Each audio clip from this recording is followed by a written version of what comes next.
प्रायः अपूर्वं दृश्यं संसार हेतुः तस्य अनादि अनंत विश्वव्यापकस्य श्री जगन्नाथस्य सर्वासु यात्रासु इयं विश्वप्रसिद्धा श्रीगुण्डिचा यात्रा सर्वश्रेष्ठा भवति इति स्कन्दपुराणे सूच्यते। सत्यं सत्यं पुनः सत्यं प्रतिजाने द्विजोत्तमः नातः श्रेयः परं विष्णुः उत्सवः शास्त्रसम्मतः यथा रथविहारोऽयं वेदी महोत्सव भगवत्याः देव्याः सुभद्रायाः स्वरूपं दृष्ट्वा वयं सम्प्रति अत्यन्तम् आनन्दिताः भूताः यतो हि मातुः कृपा अस्मासु वर्तते। गवेषकाः निगदन्ति यत् भगवतः श्रीजगन्नाथस्य द्वादशयात्रासु तथा शताधिक उपयात्रासु यथा श्रावयात्रा तथैव श्रीगुण्डिचा यात्रा प्रसिद्धा वर्तते। एतयोः द्वयोः महत्त्वं वर्तते यतो हि अनयोः श्रीविग्रहः श्रीबलभद्र श्रीजगन्नाथ श्रीदेवी सुभद्रा एवं च सुदर्शनप्रभृतयः चतुर्धा मूर्तयः साक्षात् एव बहिरागच्छन्ति। अतः अन्यत्र तु उत्सवमूर्तयः एव अंशकरणं कुर्वन्ति। एवमेव तत्र आषाढशुक्ल द्वितीया तिथौ विश्वप्रसिद्धा रथयात्रा अनुष्ठीयते इति अस्माकं भारतीय ज्ञानपरम्परायां निबद्धमस्ति। स्कन्दपुराणे उच्यते आषाढस्य शीते पक्षे द्वितीया पुष्यसंयुता तस्यां व्रते समारोप्य रामं च भद्रया सह महोत्सवं प्रवर्त्यार्थं प्रणीत्वा द्विजोत्तमान् आषाढस्य शीते पक्षे द्वितीयायां शुभे दिने श्रीजगन्नाथदेवस्य गुण्डिचा भवति ध्रुवम्। पद्मपुराणे एवं कथ्यते आषाढस्य द्वितीयायां रथं कुर्यात् विशेषतः वस्त्रसमर्पणम् एवं च तत्र ये सेवकाः सन्ति ते विधिविधानं कर्तुं तत्र प्रयतन्ते यतो हि महाप्रभुः जगन्नाथः स इच्छामयः स लीलामयः लीलां कुरुते भक्तान् विहाय झटिति रथं प्रति आगन्तुं नैव इच्छति। पुनः कियत् कालं यावत् भक्तैः सह लीलां कर्तुम् उच्यते यतो हि वर्षे एकवारं श्रीमन्दिरात् बहिः आगच्छति महाप्रभुः पतित जन्म उद्धार निमित्तं पतित जनानां तारणार्थम् उद्धारार्थम् एवं च भक्तैः सह मिलनार्थम्। यथा पश्यन्ति भवन्तः नृत्यरताः शिल्पिनः अप्रतीक्षां कुर्वन्ति भगवतः दृष्टिः अस्मासु पततु। यदि भगवतः दृष्टिः पतति वयमपि नृत्यं नैवेद्यं प्रदर्शयामः। शीते पक्षे अतिपावने द्वितीयायां तिथौ तावत् घोषयात्रा विधीयते। रामदेवसंहितायां प्रतिपादितम् आषाढशुक्लपक्षे तु प्रतिपद्या तिथि भवेत् अपि च आषाढस्य मूले पक्षे द्वितीया पुष्यसंयुते चराचरहितार्थाय घोषयात्रा विधीयते। एवं भारतीय ज्ञानपरम्परायाः विश्लेषणेन इदं जायते चराचरहितार्थाय चराचराणां प्राणिनां मङ्गलनिमित्तम् इयं यात्रा तत्र विधीयते। एवमेव यात्रा तत्र अस्यां यात्रायां तत्र पखण्डीवीडियोमाध्यमेन पदहिन्दनद्वारा रथसिंहासनं प्रति कथं तत्र रथसिंहासनं विहाय आगच्छन्ति वरदण्डं प्रति आगच्छन्ति पुनः रथयात्राया अनन्तरमपि तत्र पुनः प्रत्यावर्तन यात्रा समानन्तरं पुनः रथसिंहासने विराजमानं कुर्वन्ति इति एतत् सर्वं श्रीगुण्डिचा यात्रायाः यद् वैशिष्ट्यमस्ति लीलाद्रिमहोदये एवं सूच्यते। समारोप्य रथे दिव्ये मां नीत्वापि महोत्सवैः यज्ञवेदीं प्रतिख्यातां तत्र संस्थाप्य भूपतिः हे भूपतिः आयं तत्र मम जन्मवेदी वर्तते श्रीगुण्डिचा मन्दिरे तत्रैव नीत्वा मम पूजा करोमि। सप्तवासरमालम्ब्य विधिवत् तत्र पूजयेत्। यतो हि गमनं तत्र गमनार्थम् एकं दिनं भवति पुनः आगमनार्थम् एकं दिनं भवति मध्ये सप्तदिनानि नवदिनात्मिका इयं यात्रा भवति। ततस्तस्मिन् रथे दिव्ये तदेवासु समानैव साक्षात् तत्र प्रतिमारूपेण भगवान् आदिशति राजानं प्रति इन्द्रजनं प्रति तत्र पुण्यासा यज्ञवेदी च मम जन्मप्रदायिनी प्रतिवर्षं च मां तत्र यथोक्त विधिनारूप एवं महोत्सवः कार्यः गुण्डिचाख्य महामते स्वयं इदानीं पश्यन्तु भगवान् महाप्रभुः श्रीजगन्नाथः स्वशरीरं आन्दोलयन् नृत्यं कुर्वन् तत्र शनैः आगच्छति श्रीमन्दिरात् सिंहद्वारात् बहिः आगच्छति सिंहद्वारात् बहिः एव आगच्छति तत्र छत्रं शोभते एवं तत्र चामरशोभाभिः प्रचलति भक्ताः अपि नृत्यं कुर्वन्ति वाद्यवादनं कुर्वन्ति घण्टानादं कुर्वन्ति भक्ताः। इदानीं वयं पश्यामः बहु प्रतीक्षायाः अन्तः सञ्जातः बहु प्रतीक्षा अस्माभिः कृता। दूरदर्शनद्वारा महाप्रभोः श्रीजगन्नाथस्य दर्शनं विधातुं वयं तत्र अत्यन्तं प्रतीक्षमाणः आस्मः। इदानीं महाप्रभुः जगन्नाथः दर्शनं ददाति। कविः निवेदयति, कथयति, जगज्येष्ठं पृष्ठं निखिलमनुज्येष्ठं जयकरं दमिष्ठं वेदिष्ठं भयहरपटिष्ठं शुभकरं वरिष्ठं सर्वेष्ठं सुरगणगरिष्ठं सुखकरं जगन्नाथं वन्दे प्रियगपतिनाथं नतिकरं कविवदकुशुः।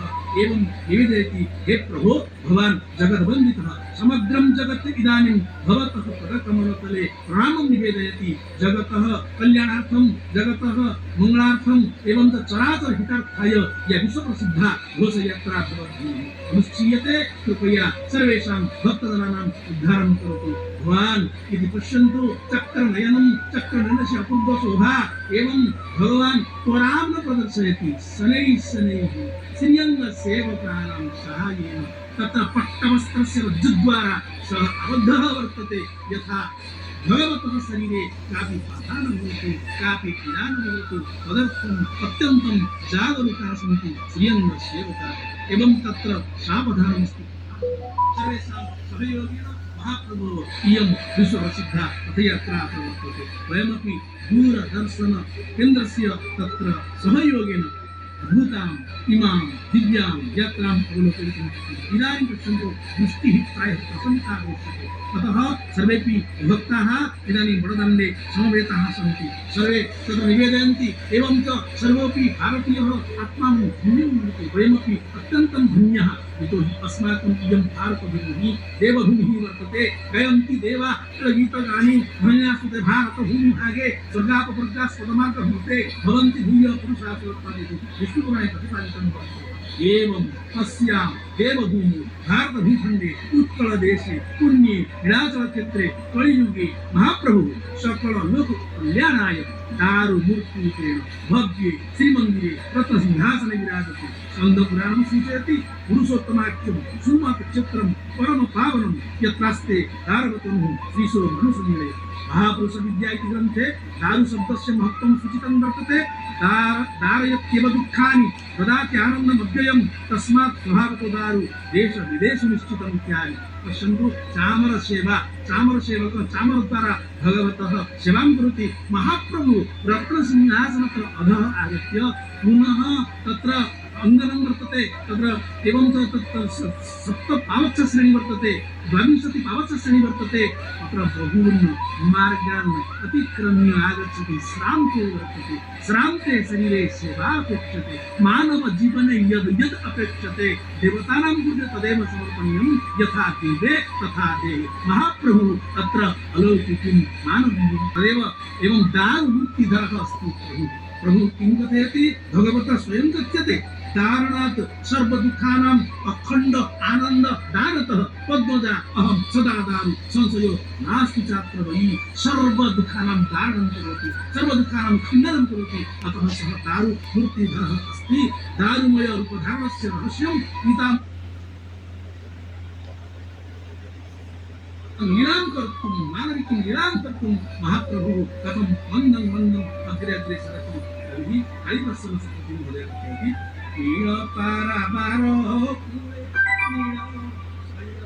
मञ्जुळे निखिलनाथ नीलय चूळे चञ्चळे नीलचक्र सुविशाळे निबद्धके तनोच्छळे नास्तिक पतित भक्तोद्धार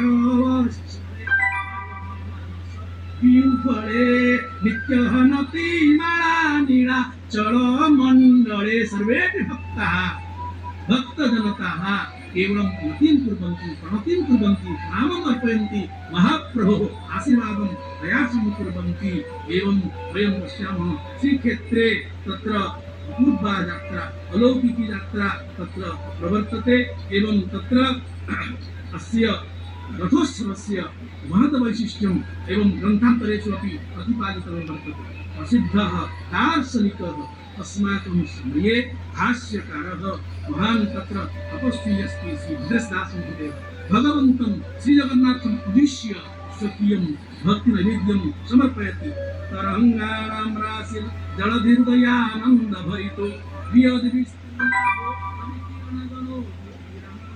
शुभं यन्माहात्म्यं विकिरति मुदा दिव्यमधुरं जगन्नाथो नित्यं हृदय भुवने नृत्यतु मम मम हृदय भुवने महाप्रभु जगन्नाथः सर्वदा नृत्यतु महाप्रभुं जगन्नाथं ध्याय अहं कथं वा स्थातुं शक्नोमि इति प्रभोः निकटे भक्तः निवेदयति सर्वेपि अत्र अस्य श्रीक्षेत्रस्य पुरुषोत्तमक्षेत्रस्य महत्त्वं वर्णयन्ति अस्माकं पुराणेषु अत्र श्री जगन्नाथ क्षेत्रस्य एवं तत्र पुरुषोत्तम क्षेत्रस्य महद्वैशिष्ट्यं वर्तते एवम् उच्यते ब्रह्मपुराणे यथा समस्ततीर्थानां धर्मः संसारतारकः यथा तथा समस्ततीर्थानां श्रेष्ठं श्री पुरुषोत्तमं वयम् उत्कलीयाः भाग्यवन्तः यतो हि अत्रैव पुरुषोत्तमक्षेत्रे महाप्रभुः स्वयं विराजते श्री पुरुषोत्तमः अतः महाप्रभुः श्री पुरुषोत्तमः अतः क्षेत्रमपि श्री पुरुषोत्तमः येऽपि अत्र निवसन्ति उत्कलीयाः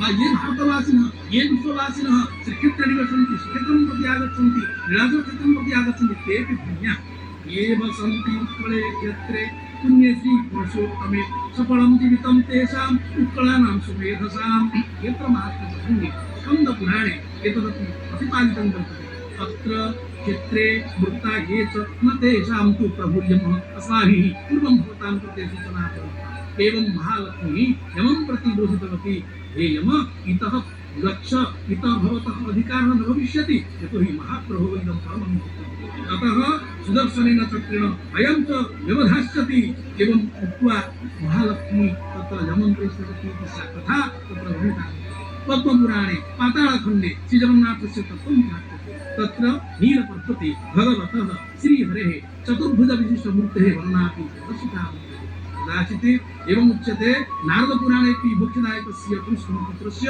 सुन्दरं वर्णनं प्राप्यते अत्रैव पुरुषोत्तमशब्दः तीर्थत्वेन प्रतिपादितः जगन्नाथं ये सुभद्राबलभद्रकं ज्ञानं प्राप्य श्रियं पुत्रां वदन्ति पुरुषोत्तमराजस्य सूर्यस्य च गणस्य च इस क्षेत्र की महिमा का ध्यान करें।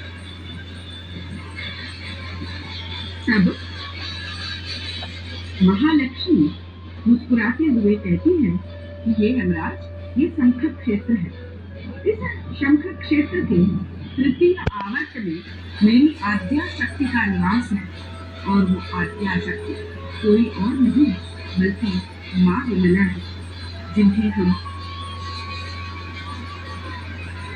महाप्रभु जिनका मंदिर महाप्रभु के मंदिर के पास ही और माँ विमला का माँ लक्ष्मी के साथ निबिड़ संपर्क महाप्रभु जगन्नाथ संस्कृति में दिखाया गया है। हेरा पंचमी के दिन माँ लक्ष्मी माँ विमला से सलाह मशवरा कर जाती है कि किस तरह से वो अपने प्रभु को वापस लेकर आएंगी या अपने मुखपाश में बांध लेंगे।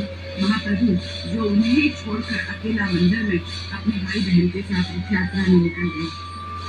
तब माँ विमला मुंह स्वर्ण देती है और कहती है कि इससे महाप्रभु तुम्हारी तरफ बंधकर चले आएंगे। माँ विमला कैवल्य लोलोकिनी कैवल्य भाजिनी कहा जाता है और शक्तिपीठों में एक शक्तिपीठ है माँ विमला का। अर्थात यहाँ पर महाप्रभु माँ विमला इनके होने से माँ लक्ष्मी के होने से जो भक्त है वह